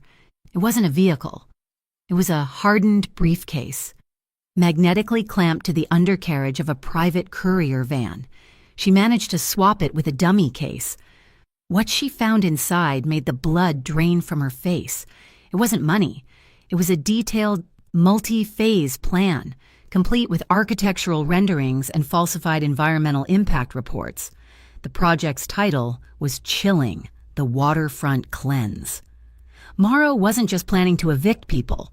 He was planning to have the entire district condemned under a manufactured public health emergency, allowing him to bulldoze a dozen square blocks of history and homes. At the same time, our lawyer called with grim news. The FCID case had been compromised. "It's a mess, Naya," he said. His voice strained. A key agent was suddenly reassigned. "My request for the chain of custody on the Calder L signature has been buried in red tape. Someone on the inside is muddying the waters, turning our hard evidence into a swamp of misinformation." I hung up, the last of my faith in the system dying with a click. Juno was right. The public hearing was our only shot. We had to detonate this in the light of day. That evening, Brennan Morrow called again. This time, he called my personal cell, a number I hadn't given anyone. A simple offer. "Naya," he said, his voice losing its patient, paternal tone, replaced by the crisp efficiency of a CEO closing a deal.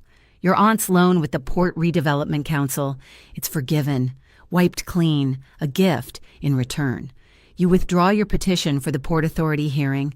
You stop talking to your little podcast friend. You go back to your books. You disappear. That is the only warning you will receive." "No," I said, the word tasting like ash and iron. "A pity," he said, and hung up. Retaliation was swift and brutally public. At 10 p.m., every news channel in Port Magellan broke with the same story. A massive explosion had ripped through an abandoned warehouse on the industrial peninsula. As the cameras panned over the raging inferno, a panicked eyewitness, his face smudged with artful soot, told a reporter he'd seen men in dark sedans fleeing the scene just moments before the blast. "Men," he said, "who worked for Cassian Voss." It was a phantom attack, a media narrative conjured from thin air. Dorian Pike, a guest on a primetime news panel, fanned the flames, calling Cassian a destabilizing force. A gangster trying to ignite a war for control of the port. The story was easy. It was simple. And the city, hungry for a villain they could understand, began to swallow it whole. The next day, the pressure moved to the streets. A group of tenants, emboldened by my stand, had gathered at the Soundwall Clinic for a community meeting. A half dozen of Pike's orange vests showed up, not with weapons, but with cameras, shouting insults, calling the residents stooges for the Voss crime family. It was pure intimidation. Teo was there. He moved not to fight, but to de-escalate, putting himself between the thugs and the frightened residents. One of the thugs, younger and more reckless than the others, took a swing. Teo blocked it, but another came from his blind side, this one holding a box cutter. The man lunged. Teo moved, but not fast enough. The blade sliced a deep, clean gash across his forearm. The sight of blood, of Teo's blood, shocked the orange vests into a retreat. I ran to him, my first aid training from the food truck kicking in. I took him into the clinic, my hands surprisingly steady as I cleaned the wound. Blood welled up, dark against his skin. I met his eyes. He gave me a single, slow nod, acknowledgement, respect. My hands were shaking, but I wasn't crying. The girl who had flinched at a raised voice in a pub was now calmly stitching up a soldier in her own war. I had been forged. The final blow landed that afternoon. Cassian received a summons, not from the police, but from a shadowy consortium of the city's most powerful business leaders who called themselves the Harbor Masters Alliance. The old money, the shipping magnates, the union bosses who truly controlled the flow of goods in and out of the port. He was gone for 2 hours. When he returned to the Malachite, the armor was back in place, but I could see the cracks. "They gave me an ultimatum," he said, his voice flat, devoid of all emotion. He was looking out the window, but he wasn't seeing the city. The Alliance is prepared to offer the Voss Syndicate an exclusive 10-year contract to manage all legitimate freight logistics for the entire western seaboard. It's the culmination of everything I've been working toward. Legitimacy, a seat at the table, a future. He paused, and the weight of his next words filled the room. On one condition, I walk away from the waterfront. I drop my support for you and the tenants. I let Brennan Morrow have his cleanse. They don't care who wins, as long as the noise stops. It was the choice between his entire future and his promise to me. He had to choose between the empire he wanted to build and the handful of people he had sworn to protect. I watched him, my heart aching for the impossible weight of his decision. He stood in silence for a long time. Then he took out his phone. He made a call. "Tell the Alliance," he said, his voice as hard as steel, "that the Voss Syndicate respectfully declines their offer. Our interests remain with the community of Port Magellan." He ended the call and finally turned to look at me. The cost of that decision was written in the tense lines around his eyes. He had just sacrificed his clean future for a dirty fight, for me, for us. I walked over to him, stopping just before I reached him. I looked up into his tired, resolute face. I didn't touch him. I didn't offer empty words of comfort. I offered him the only thing I had left that was truly mine, the truth. "You don't need to save me, Cassian," I said, my voice quiet but sure. "Just stand with me." It was a rebalancing of our world. It was no longer about a powerful man protecting a vulnerable woman. It was a declaration of partnership, equals, facing the same storm. He reached out and took my hand, his grip firm and warm, together. We stood at the window, silent, and looked down at the harbor. The lights of the ships were like scattered stars on the black water, each one a tiny point of hope in the overwhelming darkness. The hearing was tomorrow. The storm was about to break. The hearing room was a theater of beige walls and manufactured gravity, a place designed to make human problems feel small and procedural. But the air inside was electric, thick with a tension that no amount of polished wood or official seals could diffuse. Every seat was filled. My neighbors from the Garnet Lofts were there, their faces a mixture of hope and fear. Juno was set up near the back with her streaming equipment, a digital gorilla broadcasting from the heart of the establishment.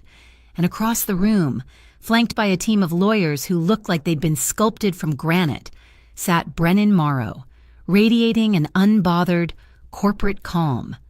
This was our gambit, our final coordinated move. We called it Operation Open Anchor, a single public push to make the truth too big to bury. Cassian was in the second row of the public gallery, dressed in a simple dark suit, his hands resting on his knees. He was unarmed. His presence wasn't a threat. It was a statement. He was there as a citizen of the waterfront. Teo was nowhere to be seen, but I knew he was orchestrating a silent ballet of soft security in the hallways. His men dressed as couriers and maintenance staff, quietly directing Pike's obvious thugs away from critical access points, their presence a subtle, calming pressure against Kestrel Row's raw intimidation. At a small, discreet table near the press corps, two people sat watching with an unnerving stillness, a man and a woman in plain, federal-issue suits. The two independent investigators from the FCID, the ones Morrow hadn't been able to corrupt, our lifeline to legitimacy. When my name was called, I walked to the podium, my heels clicking a steady, resolute rhythm on the floor. I placed my laptop on the lectern, connecting it to the main display screens. I felt the weight of hundreds of eyes on me, but I only saw one person, Brennan Morrow. I was no longer the frightened girl from the pub. I was a weapon, sharpened by grief and aimed directly at him. I didn't begin with data, I began with a story. "My name is Naya Calder," I said, my voice clear and steady through the microphone, "but I'm not here to talk about myself. I'm here to talk about Marta Quintero." I looked over at Mrs. Quintero in the front row, a tiny, stooped woman with hands gnarled from 60 years of work. For 42 years, Mrs. Quintero has run a small tailor shop on Garnet Pier. She mended the coveralls of dock workers and stitched the wedding dresses of their daughters. last month. She was served with a notice from the Port Redevelopment Council. Her building was being condemned. The loan she had taken out to repair her leaky roof, a loan brokered by the council, had been deemed unserviceable. She was given 30 days to vacate the only home and business she has ever known. I let the silence hang in the air. The commissioners on the dais, who had been shuffling papers, were now looking at me. I had their attention. I had the room's heart. Mrs. Quintero's story is not unique, I continued. It is a template, a cruel and calculated business model designed by Mr. Brennan Morrow. Morrow's lead lawyer shot to his feet. Objection. This is a baseless personal attack. It is a statement of fact, I countered, and I have the evidence to prove it. This was the signal. Morrow's team called their first witness, a community leader I'd never seen before, who began a tearful, scripted testimony about how I was a troubled young woman, manipulated by the Voss criminal enterprise to destabilize the community. As he spoke, Ari, sitting next to Juno, typed a single command. The bait was taken. On the large screen behind the commission, a new window suddenly popped up, overlaying the city seal. It was a complex diagram of a cryptocurrency transaction. It showed a recent payment of $50,000, transferred from an anonymous wallet to another wallet labeled Community Liaison 01. The witness stammered, his words faltering as a collective gasp went through the room. Ari's digital tag had worked. His lie had triggered the trap, exposing his own corruption in real time. He fled the podium in disgrace. A second witness was called, a disgruntled tenant. And the same thing happened. A different transaction, a different wallet, the same public humiliation. Morrow's offense had crumbled before it even began. Now, it was my turn. The story of the waterfront isn't written in ledgers, I said, looking directly at Morrow. It's written in data. Let me show you. On the screen, Ari's presentation bloomed to life. It was a dynamic map of Port Magellan's shipping lanes. It begins, as everything on the waterfront does, with a shipment, a single container icon lit up, high-value medical equipment from Lumenvine Biologics. But here, a red line shot from the icon to a holding area it is illegally diverted by Northgate Wares, a front company for Kestrel Row. The authorization for that diversion, I continued, my voice ringing with cold fury, was made with a forged digital signature, my signature. The Calderal document flashed on the screen, alongside a timestamp that placed its creation 24 hours after the break-in at my apartment. That forged signature was then used to co-sign predatory loans, like the one given to Mrs. Quintero. The money from those loans, and the profits from the black market sale of that stolen medical equipment, were funneled through the Obsidian Savings Cooperative and directly into the primary investment fund for Mr. Morrow's Port Redevelopment Council. The map on the screen was now a dizzying web of arrows and shell corporations, a visual representation of a grand criminal conspiracy. Every line, every transaction, every piece of data we had gathered now flowed to a single point. And it all culminates here. I pressed the final key, the web contracted, and all the lines terminated on a single glowing node in the center of the screen, Brennan Morrow's smiling corporate photo. Morrow, for the first time, looked rattled. He stood up, his voice booming with theatrical indignation. This is a digital light show, a fantasy woven from stolen data and wild accusations by a woman in league with a known crime boss. Where is the verifiable proof? Juno, on cue, hit play. The audio filled the room, grainy but unmistakable. It was Dorian Pike's voice, recorded in the echoing darkness of Warehouse 19, the script where the warehouse burns down, the one where the nosy little administrator and his wife burn with it. It was a good script. The confession hung in the air, a poisonous, undeniable truth. And that's when the last semblance of control shattered. Dorian Pike, who'd been standing in the back of the room, let out a wordless roar of pure rage. He shoved aside a bailiff and charged forward, his orange vest surging behind him.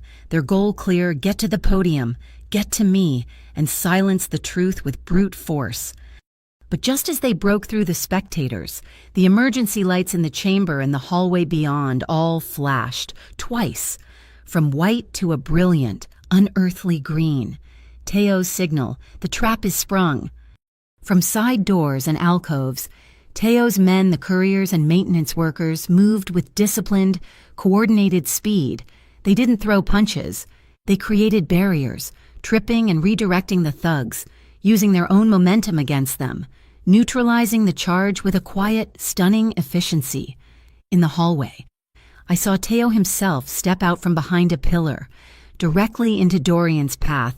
I learned later that Mothgray's final piece of art, a tiny phosphorescent arrow painted on the floor trim, had shown him exactly where to stand. In the midst of the chaos, Cassian stood up. He walked calmly, not towards the fight, but towards the commissioner's dais. Every eye was on him. He reached into his coat, and for a terrifying second, the entire room held its breath. He drew his M1911. He didn't raise it, he didn't point it, he walked to the center of the long, polished table, and with a quiet reverence, he placed the weapon down, the barrel pointing at himself. He slid it gently to the middle of the table, a gleaming, dangerous paperweight on a stack of legal documents. "My name is Cassian Voss," he said, his voice resonating with a power that had nothing to do with violence. "My history in this city is complicated, but today I am not here as a part of that history." He looked from the commissioners to the stunned FCID agents. "I am putting violence down. Today, we speak with evidence."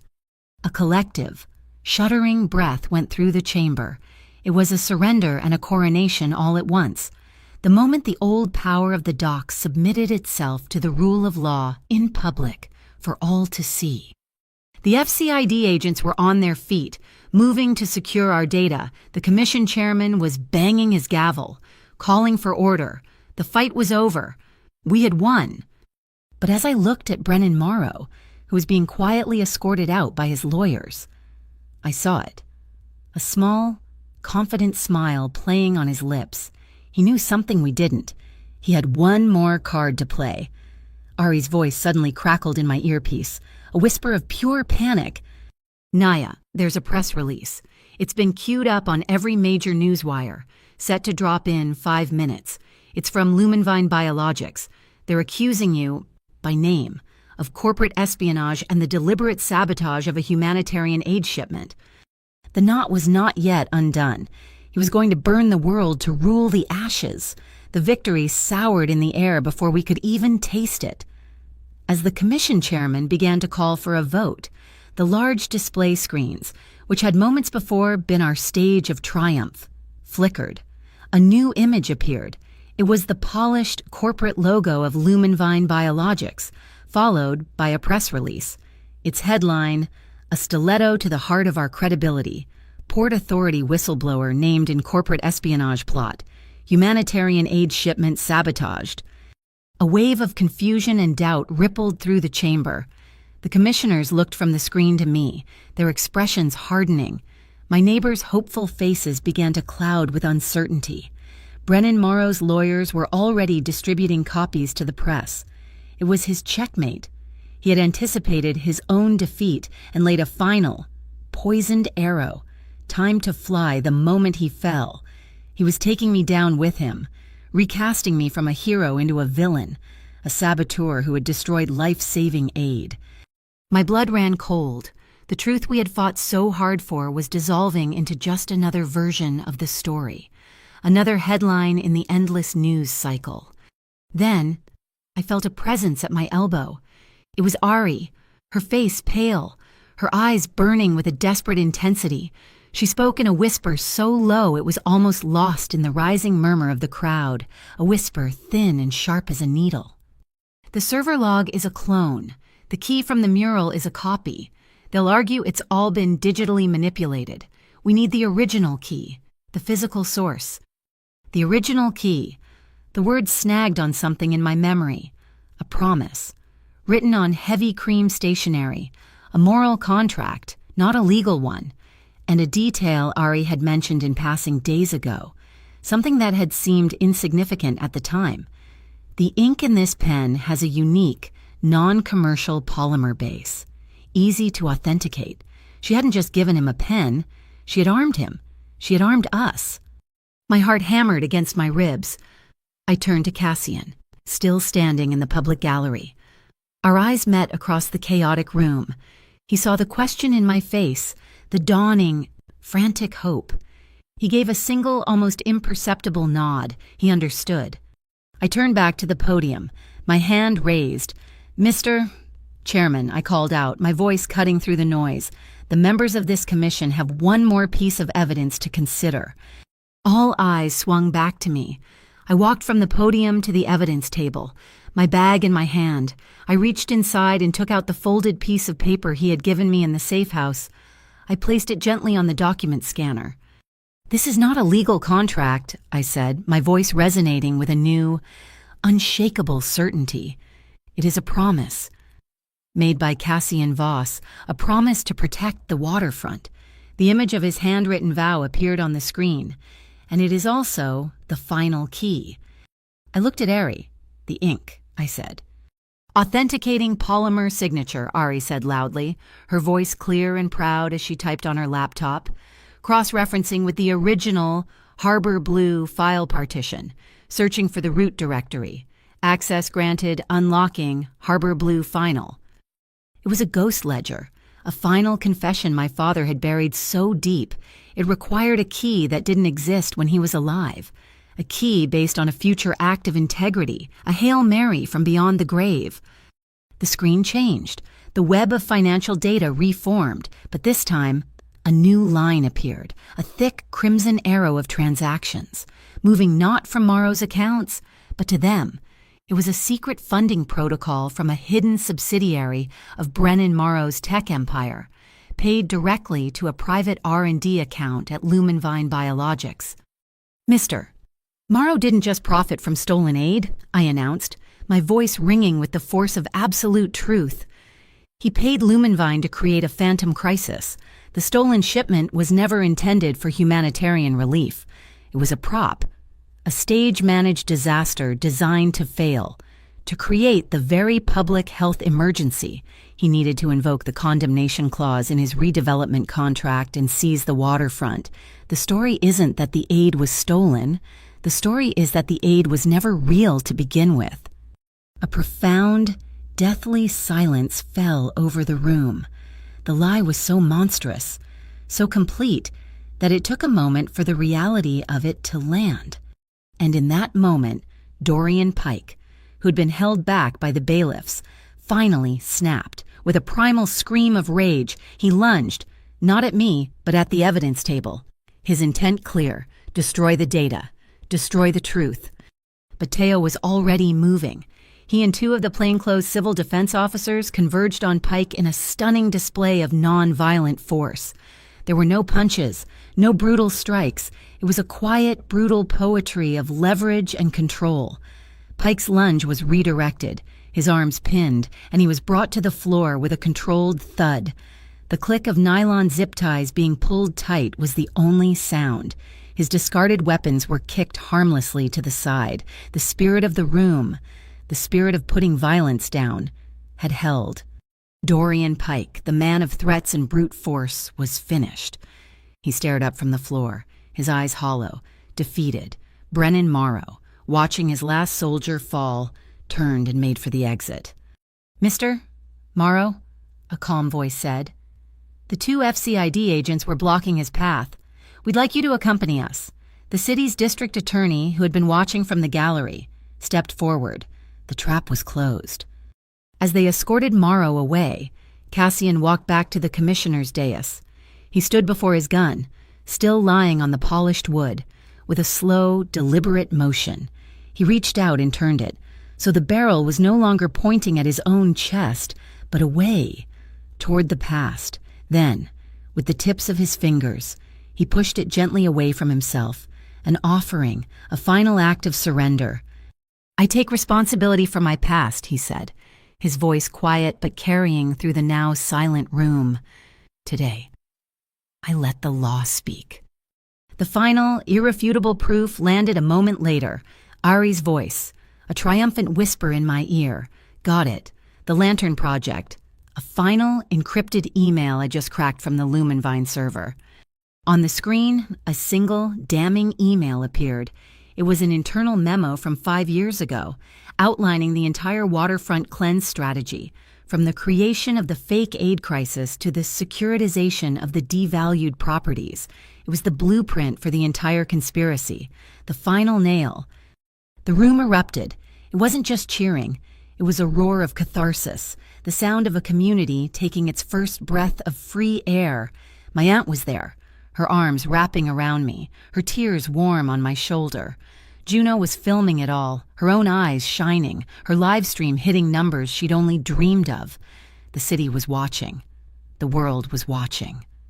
Through the crowd, I saw Cassian, and he was walking toward me, his expression unreadable, his path unwavering. I met him halfway, in the middle of the cheering room, surrounded by the wreckage of Brennan Morrow's empire. He wrapped his arms around me. I buried my face in his chest, inhaling the scent of him, the solid, grounding reality of him. He tilted my chin up and kissed me, a quick, warm, and deeply public declaration that was as solemn as a vow. "From now on," he whispered, his voice for me alone, "when you say no, the entire world will understand it means no." A breathless laugh escaped me. I looked up at him, my heart feeling too big for my chest. "And if I say yes?" A rare, genuine smile touched his lips, transforming his face. "Then I will spend the rest of my life earning it." In the weeks that followed, the city began to heal. Cassian's sound wall, bolstered by a flood of anonymous donations, was formalized into a permanent, community-run waterfront trust. The Voss Syndicate, under Cassian's leadership, voluntarily entered into a program of monitored transition, overseen by a newly formed Port Ethics Commission. He was making good on his word. The final scene of our story doesn't take place in a courtroom or a boardroom. It takes place on the roof of my building, overlooking Garnet Pier. The wind is salty and cool, carrying the familiar sounds of the harbor. I am reading aloud from a new journal, the pages filled with my own handwriting, a story about Anno that saved a neighborhood, and a yes that started to build a home. Across the small wooden table from me, Cassian Voss sits listening. His hands are resting on the table, open and empty. His smile is quiet, and it is real. The gun and the ghost of the man he used to be are finally in the past. Thank you so much for listening to this story. I'd love to know where in the world you're tuning in from, so please drop a comment below to say hello and share your thoughts. If you enjoyed our journey with Naya and Cassian, please consider subscribing to my channel, Mafia Boss Stories, and give this video a like. And to help this story reach more listeners like you, please support us by hitting that hype button. Your support means the world.